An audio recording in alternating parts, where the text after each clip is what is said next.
The Pet Milk Program with Fibber McGee and Molly.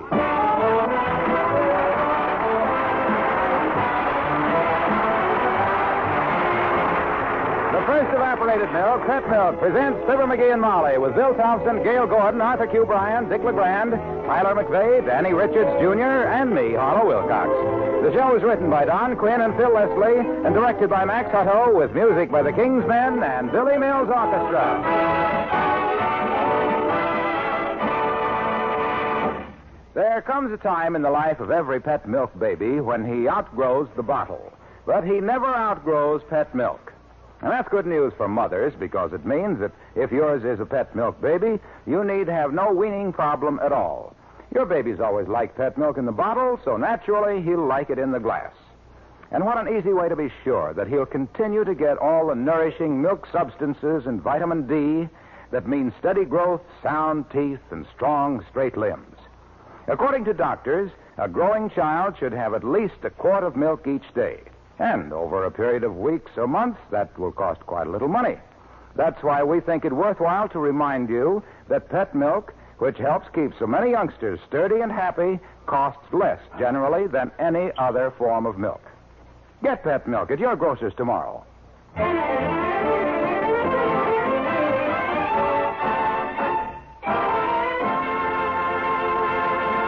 Many years ago in Peoria, Illinois, a small, active boy with a large, active mouth won the annual Soapbox Derby in his own little homemade racer. Well, that boy is not as active now as he once was, of course, but listen to the mouth as we join Fibber McGee and Molly.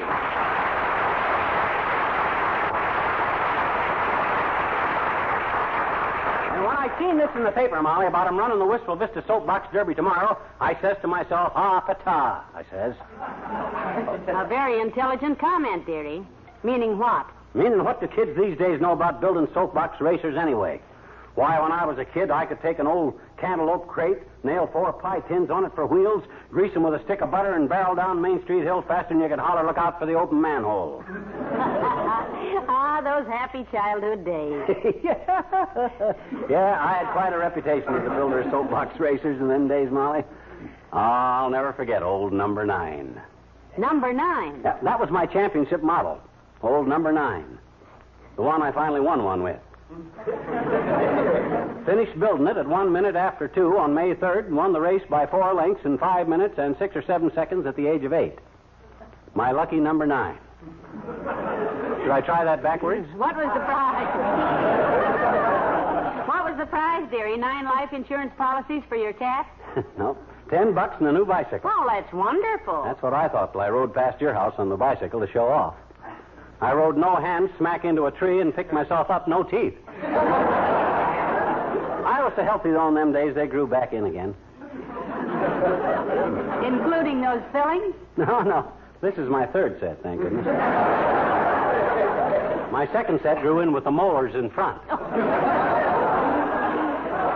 see. Well, that's what my folks meant, I guess. They always said you were a backward lad in those days, dearie. But I claimed that you were... Come in. Well, look who's here. Dr. George Gamble, physician in Sturgeon. And the best friend I could have in the world, if I happen to own a mortuary. Come on in, Fatso. Hello, Molly. Hello. And thank you for that charming tribute, Picklehead. Don't let him fret you, Doctor. If McGee didn't like you so much, he wouldn't talk to you that way. Well, if wanting to insult someone is a sign of tender affection, I'm nuts about him, too. Say, you look a little weary, Doctor. Had a rough week? Yeah, rugged, Molly. I'm going fishing for a few days, though, and that ought to fix me up ship-shape. You're already ship-shape, Doctor.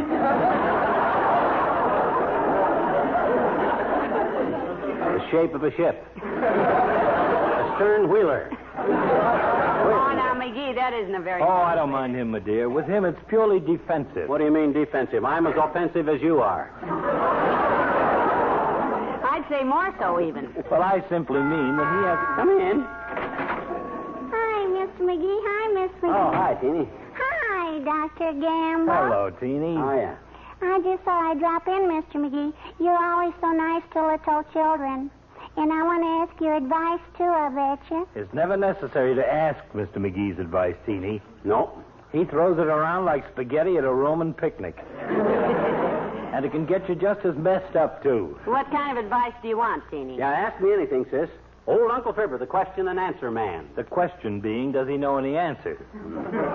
Well, you're so nice to little children, Mr. McGee, and you can fix things so dandy. And Willie Toops is building a soapbox racer to get in the Soapbox Derby, and, well, I thought if you would tell me how to make a racer, too, so I could race tomorrow. Well, Hey, we were just talking about that, sis. I used to be a champion soapbox racer builder. that's what I told Willie, I betcha. You did? I said, Willie, I'll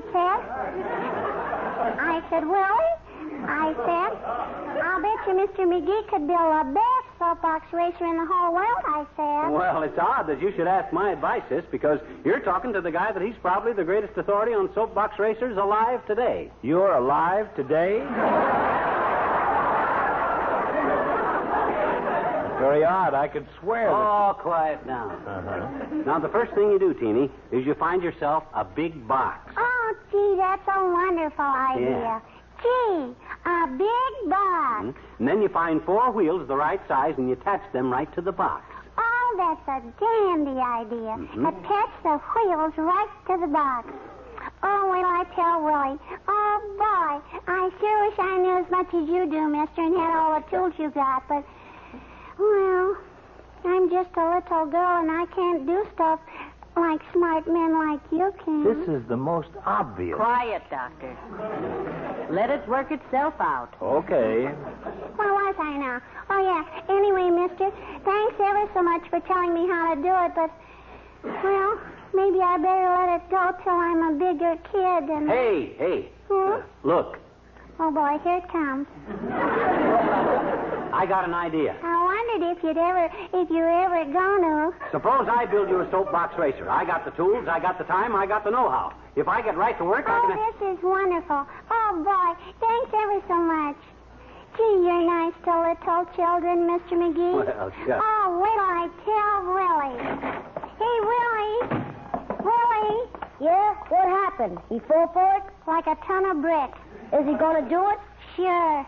I gave him the nice to little children routine, and he ate it up. I hope I don't break my neck in that racer, because some of the stuff he builds is all... Willie Mills and the orchestra, and I whistle a happy tune.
tiger for a pet, he grew by leaps and bounds.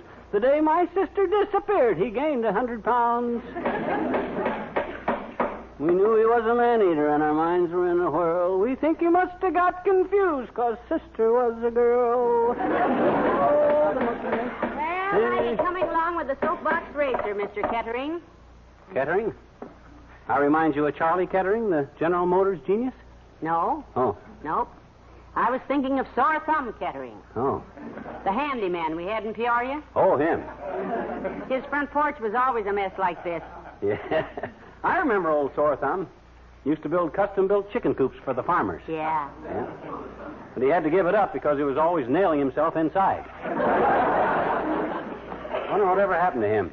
Well, the last I heard, he went to Chicago in a shipment of pullets. Oh? The man who opened the crate got the Pulitzer Prize of his life.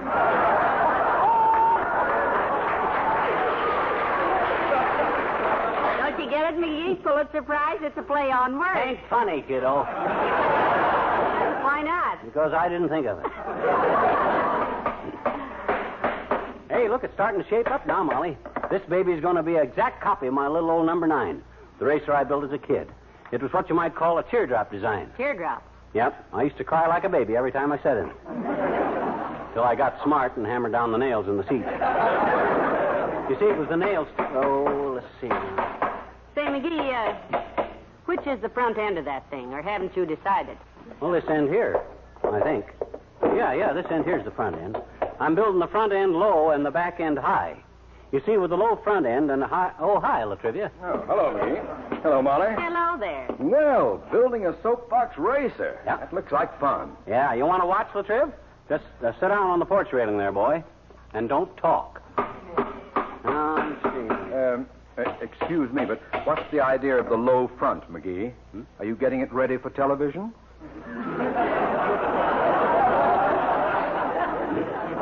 Nope, that's a new principle, Latriv. The front part is lower than the back part, so it'll always be going downhill, you see. That's known to science as the McGee Amendment to Newton's Law of Gravity. Named for the guy that discovered it, Newton. Well, that's a pretty sloppy job of carpentering, McGee. Here, let me have that hammer. I'll show you a few tricks about I carpentering. don't need no help, Latrivia. You just sit down, boy. I know what I'm doing. Oh, dearie, let him help you. After all, he's company. Oh, let him go build his own soapbox racer. Stingy. Oh, come on, let me drive a few nails, McGee. That looks like fun. Well, I work hard all day. Nobody ever lets... Look, McGee. Huh? Next time you're down at City Hall, I'll let you drive the mayor's private limousine. Yeah, the official car? Okay, Latrivia. Here's the hammer. Good. Now, one nail, Latrivia. How far can I drive the car? All the way around the City Hall garage. Oh. Inside, of course. What? Give me back my hammer. McGee, don't snatch it out of his hand like that. You'll break your glasses. Well, gee whiz, he's got me right. Look, McGee. Huh? You've been begging the city to fix the street in front of the house here, haven't you? We certainly have, Mr. Mayor. It's got more bad cracks than McGee had in vaudeville. Well, I sent the request to the city engineer yesterday. Oh, swell. Here's the hammer. Good. There's a nail. When did they say they'd pave it? They turned the request down. Give me that hammer. Oh, for heaven's sakes, dearie. I sent the order back today marked urgent. They'll start paving it tomorrow. Okay, here's the hammer.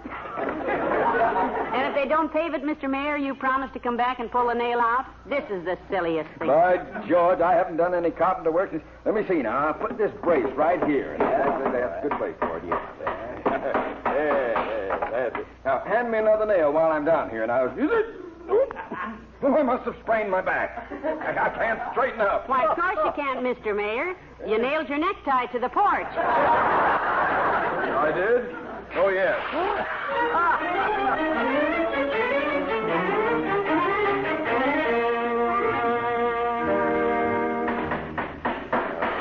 Look at the gleam in his eyes, McGee. He hardly knows we're here. Well, I'll show him who's... That rattle, Trivia, give me that hammer. You've been working on it for an hour now.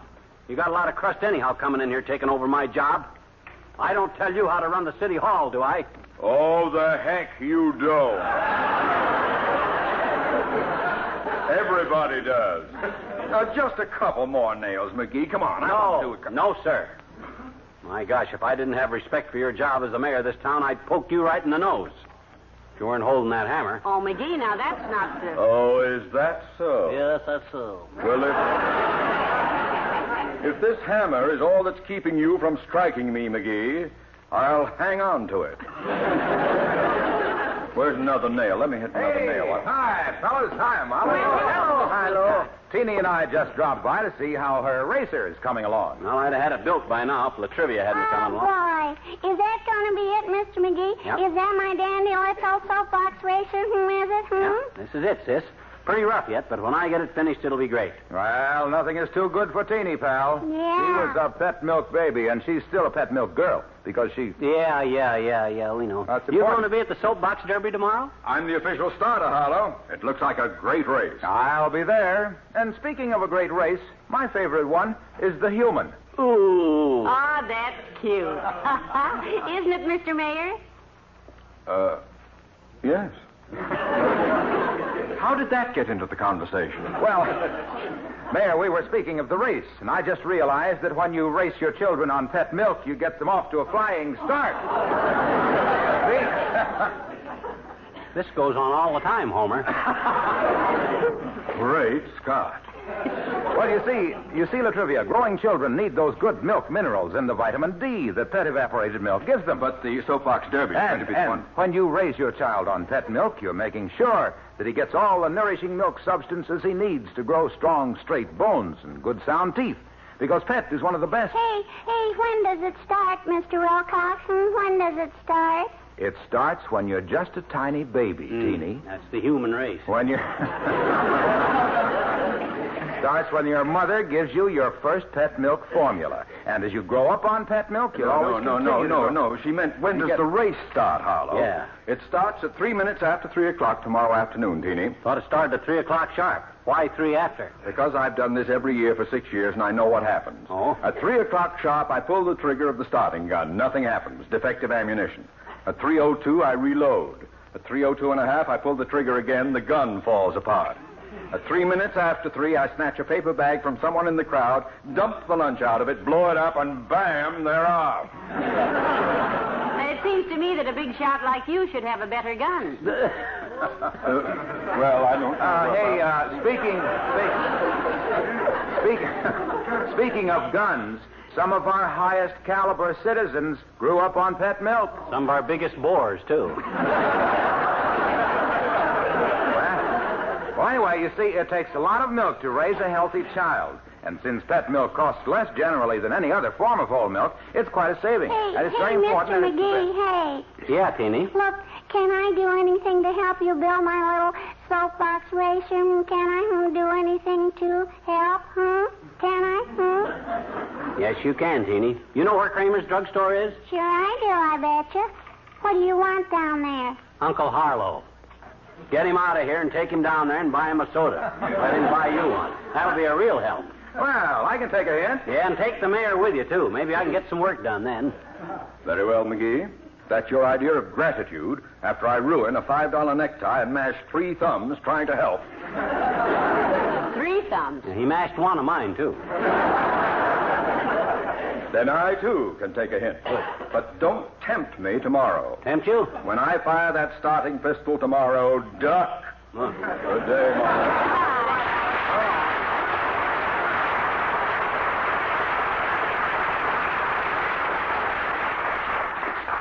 McGee, do you think he was angry? He don't scare me. How can you shoot anybody with a paper bag? Now, let me see. That's about all. You know, I'll have this baby finished by dark. Put a coat of paint. There, kids. Hi, daughter. Hi, Johnny. Hey, did you kids see Bessie go by here, daughter? No, we didn't, Mr. Oldtimer. Is she Got a around? letter for her from her brother, Milford. He's a soldier, you know. Private? Must be. It's sealed, Johnny. Oh. Me and Bessie went down to see Milford last week, and when we left, he stood there at the Army base with his hands in his overcoat pockets, waving goodbye. How could he wave goodbye with his hands in his pockets? Ears, daughter. Got very talented ears. He waves his ears? Yep, got the finest pair of ears in the Army, Milford has. About the size of a blacksmith's hands. About the same color, come to think of it. Very muscular, Milford's ears. You mean he has muscles in his ears? Yeah, got a good job in the Army, too, Milford has. Signal Corps, Wigwag Division. Oh? They wig messages to him, and Milford wags them back. Very handy boy. Well, I'm glad he's getting along so well. The Army is... Oh, he loves it, daughter. You see them newsreel pictures of them airplane carriers? Yeah. Where the fellers stand on the deck and wave the planes down with big red and yellow paddles in each hand? Yeah, we've seen it. Milford does it. No hands. And no paddles, too. Just ears. Well, so long, Tim. So long. The King's Men and the Unbirthday Song from Alice in Wonderland. Everybody in the world has one birthday every year. But there are 364 on birthdays, and so we're gathered here to cheer. A very merry birthday to you. A very merry birthday to you. It's great to drink to someone, and I guess that you will do. A very merry birthday to she and he and them and we. A very merry birthday to you. To who? I say. A very merry birthday to us. To us? Yes. To us. If there are no objections, let it be unanimous. A very merry birthday to us. It really would be pleasant if you sent a little present to me. Now don't be apprehensive, because it needn't be expensive, you see. I see. You see? I see. A 20-carat diamond ring would suit me to a T. A very merry birthday to her and he and thou and thee. We ought to throw a party for a very special party. You mean? Guess who? I hate to be specific, but this fellow is terrific. You mean? I do. Let's have a celebration, hire a band and rent a hall. A very merry birthday, a very merry birthday, a very merry birthday to all. To her and he and them and we and thou and thee and also me. A merry birthday to all.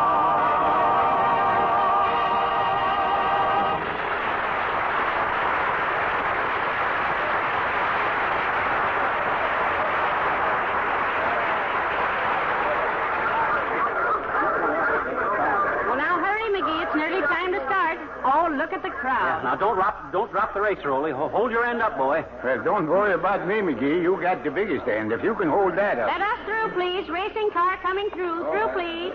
Hey, Teeny, come here. Oh, Mr. McGee, was I ever scared, I bet you.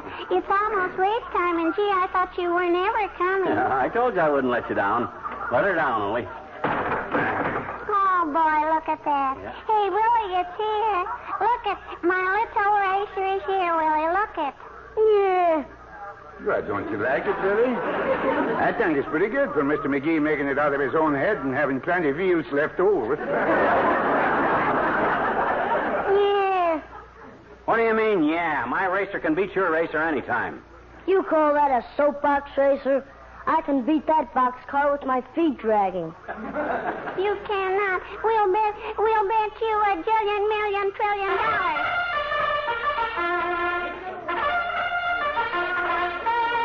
Attention, please. Contestants will line up their racers at the starting line for the 9th annual Wistful Vista Soapbox Derby. You hear that, Molly? The 9th. That's a hunch. Lucky number 9.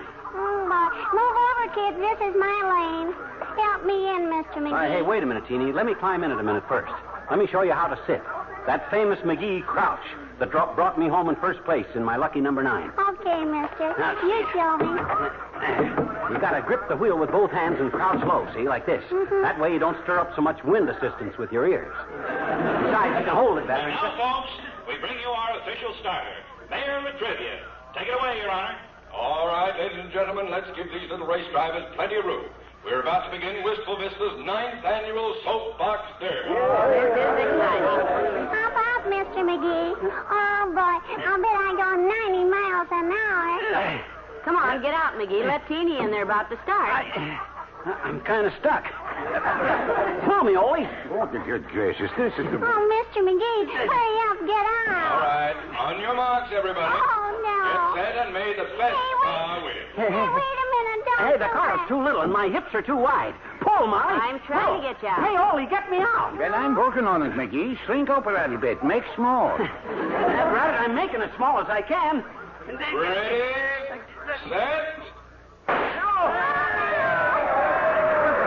Good luck, McGee. Here you go. No, Ollie, he's not Hey, hit. quit pushing. I ain't supposed to. No!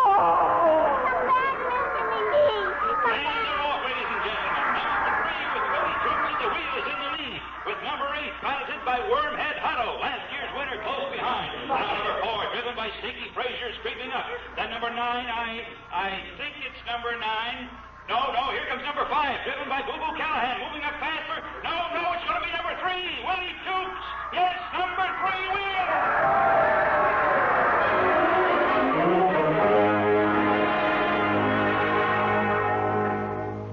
Well, McGee, what happened to good old lucky number 9? You came in 6th place. Yeah, and you know what? I just remembered. When I made my old lucky number 9 back in Peoria, it was on account of because I got the body on upside down. My lucky number was always 6.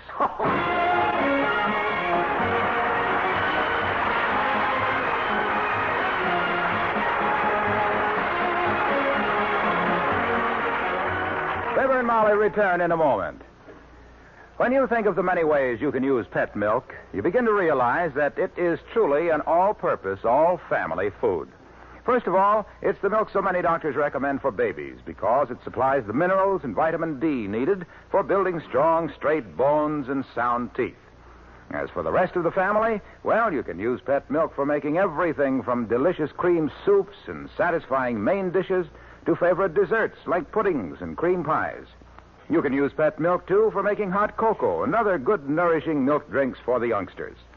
And pet milk in the cream pitcher is a natural because it makes a good cup of coffee taste extra good. When you have pet milk on hand, you don't need any other kind of milk or cream. Your grocer has pet milk. Take some home tomorrow.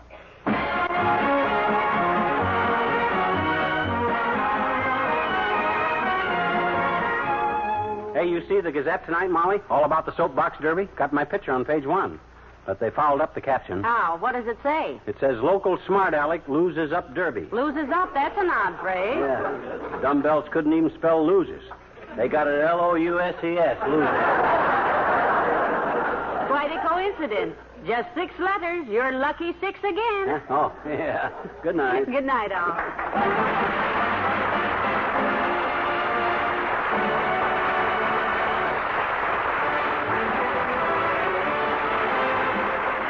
First evaporated milk, pet milk, brings you Fibber McGee and Molly each Tuesday evening. If your community does not observe daylight savings time, you may hear us at a different hour beginning next week. Consult your local newspaper for time. And be with us again next Tuesday night, won't you?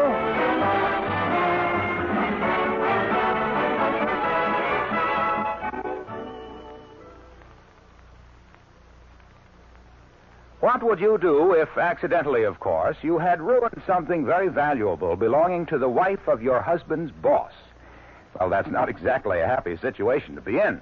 But that's what Sally Carter gets herself into in the story of the week on Pet Milk's Mary Lee Taylor program next Saturday morning. You'll get a chuckle out of the story. And you'll also get a wonderful recipe for a one-dish favorite called vegetable meat dinner. Don't miss this Pet Milk recipe of the week. For all family entertainment and all family recipes, turn your dial to NBC next Saturday morning for Pet Milk's Mary Lee Taylor.